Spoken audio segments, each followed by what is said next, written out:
Se você está chegando no meu canal agora, meu nome é Aidan Bueno, eu sou missionário, eu treino pessoas para fazerem missões, evangelismo, eu já fui para 22 países, já cantei rap, já fiz um monte de coisa. Se você rolar aqui o meu canal, você vai saber um pouco da minha trajetória. Estou muito feliz de você estar aqui nesse vídeo, eu quero que você saiba disso antes de qualquer coisa. Em segundo lugar, eu queria pedir para que você já lembre de curtir, comentar e compartilhar com alguém, porque se você não fizer isso, esse canal não cresce. Se você assistir o vídeo até o final e não gostar do conteúdo, pode retirar a sua curtida. Se você gostar, mantém e, por favor, compartilha com alguém. Fala, olha que interessante o canal desse rapazinho aqui, beleza? Então hoje, o tema do vídeo é por que o Islã cresceu aonde o evangelho já esteve. Então vamos lá, se você for olhar para Antioquia na Bíblia, ali em Atos, inclusive é onde ela aparece, e é onde os discípulos de Jesus são chamados de cristãos a primeira vez.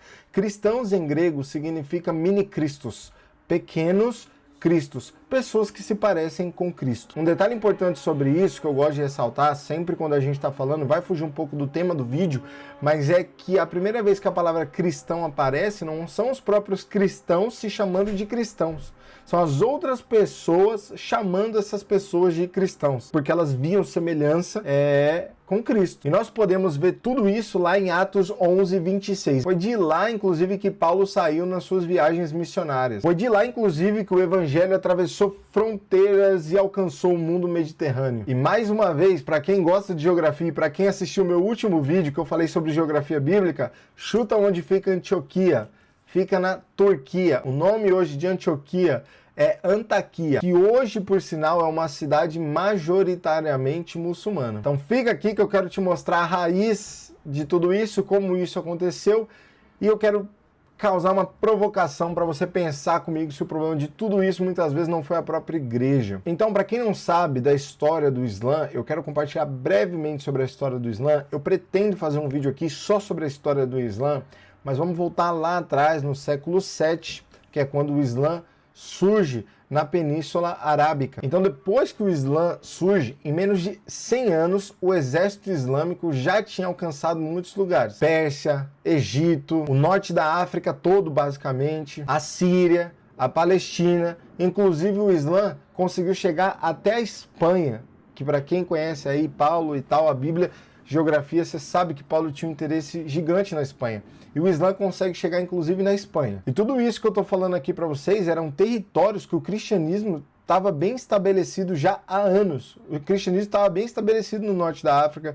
o cristianismo estava bem estabelecido na Ásia, o cristianismo estava bem estabelecido na Espanha. E aí a pergunta, né, que a gente deveria fazer como cristão, que nós deveríamos nos fazer, é por que o cristianismo caiu tão rápido? E eu acredito que a resposta para isso está alguns séculos antes aí dessa expansão islâmica pelo norte da África, Ásia, Europa. Se você for olhar para a Igreja do Oriente, a Igreja Oriental, ela chega no século 7 completamente dividida, principalmente por questões de disputas teológicas que estavam se acumulando, que inclusive vinham desde o Concílio de Nicéia, lá em 325 depois de Cristo. O Concílio de Nicéia, como você sabe, ele foi feito para responder o arianismo, a heresia que ensinava que Jesus Cristo foi criado por Deus. Você vê como isso daí não é novo de hoje em dia falar que Jesus Cristo foi criado, que ele não é Deus, ele é uma criatura de Deus. Nesse concílio, no concílio de Nicéia, eles definiram a doutrina ortodoxa. Jesus Cristo é da mesma substância do Pai, ele não foi criado. Mas o arianismo não morreu em 325 depois de Cristo, não morreu depois do concílio da Nicéia automaticamente. Inclusive, ele continuou durante séculos e séculos, inclusive pessoas criavam igrejas paralelamente que acreditavam nisso. Tinha bispo concorrente, eram eternos conflitos assim. Depois disso, a gente vai ter vários debates cristológicos sobre como as duas naturezas de Cristo, tanto a divina quanto a humana, conseguem se relacionar. Os nestorianos foram condenados no concílio de Éfeso, em 431, porque supostamente eles separavam muito essas duas naturezas de Cristo, tanto a humana quanto a divina. Os monofisitas foram condenados também. Eles foram condenados num outro concílio, no concílio da Calcedônia. Isso foi em 451. E adivinha por que eles foram condenados? Porque eles fundiram demais as duas naturezas de Cristo. a ponto de que quase não tinha mais essa distinção entre natureza humana e divina. Cada grupo desse que acreditava em uma coisa produzia um tipo de condenação, e cada condenação que eles sofriam produziam grupos divididos dentro da igreja que se recusavam a aceitar essa decisão conciliar desses concílios que tinham. O concílio era tipo uma reunião grande com as pessoas mais importantes para decidir assuntos importantes para a Igreja de Cristo, para debater com heresias modernas, etc. Então essas pessoas, quando eles não concordavam com esses assuntos, eles continuavam com o seu jeito eclesiástico de fazer a igreja paralelo, do jeito que eles queriam fazer e como eles queriam acreditar. E aí, meus amigos, quando o Islã chega, ele não encontra uma igreja. O Islã encontrou várias igrejas que não se toleravam, que não se falava. E aqui está o ponto que eu quero falar com você. João capítulo 17, versículo 21, a Bíblia vai falar o seguinte. Essa aqui é a oração sacerdotal de Jesus que a maioria de vocês conhecem. Jesus fala assim: para que todos sejam um, assim como tu, ó Pai, estás em mim e eu em ti,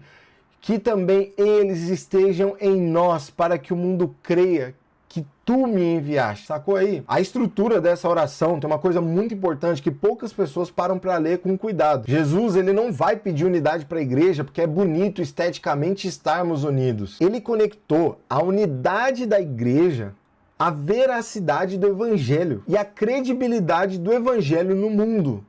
Jesus conectou a unidade da igreja a isso. Não é porque é da hora todo mundo andar igual, falar igual. É porque senão as pessoas não vão ver esse evangelho no mundo. A equação desse versículo está escrito bem ali. Quando a igreja está unida, o mundo vai ter base para crer. E quando a igreja está fragmentada, nosso testemunho fica comprometido e a pregação do evangelho também. Agora eu quero ler com você Apocalipse 2, versículo 4 e 5. A Bíblia fala o seguinte: tenho, porém, contra ti que abandonaste o teu primeiro amor. Lembra-te, pois, de onde caíste, arrependa-te e pratica as primeiras obras. E, se não, venho a ti e moverei o teu candeeiro do seu lugar, se não se arrependeres. Deus falou para a igreja de Éfeso o seguinte, meu filho: se o amor de vocês não voltar, eu vou arrancar o candeeiro de vocês. Éfeso, se você for ver hoje, onde era Éfeso, é uma ruína arqueológica, tem 1000 achados lá e é cheio de turista. Hoje em Éfeso, inclusive, não tem mais a igreja. 1 Coríntios também, vamos lembrar lá, capítulo 1, versículo 10, a gente vai ler até o 3, olha o que a Bíblia fala. Rogo-vos, irmãos, pelo nome do nosso Senhor Jesus Cristo, que digais todos a mesma coisa, e que não haja entre vós divisões. Antes sejais unidos no mesmo pensamento e na mesma resolução, porque me foi comunicado a vosso respeito, irmãos meus, pelos da família da Cloe, que há contendas entre vós. Refiro-me a isto: cada um de vós diz: eu sou de Paulo, eu sou de Apolo, e eu de Cefas, e eu, Paulo, de Cristo. Está Cristo dividido? Mas Paulo não é brincadeira não, meu filho. 2000 anos depois, a pergunta de Paulo ainda ecoa sem resposta. Está Cristo dividido? O que você acha que está assistindo esse vídeo aqui? O mundo evangélico brasileiro hoje, a gente tem centenas de denominações. São milhares de igrejas.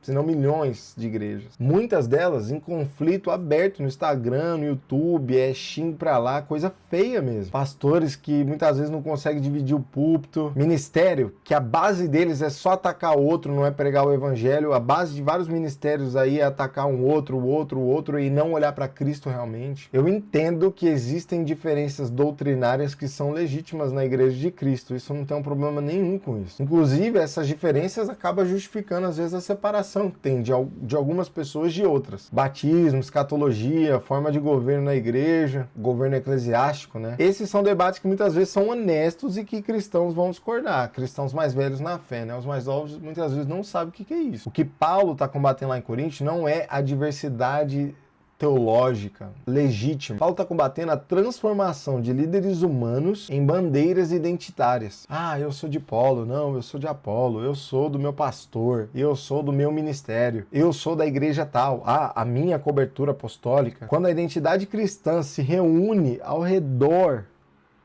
de figuras humanas caídas, né, porque nós somos caídos, e não de Cristo, O candeeiro está em risco. Queria lembrar você de se inscrever aqui no canal, porque no próximo vídeo eu vou continuar falando de assuntos como esse. Eu não queria perder você aqui.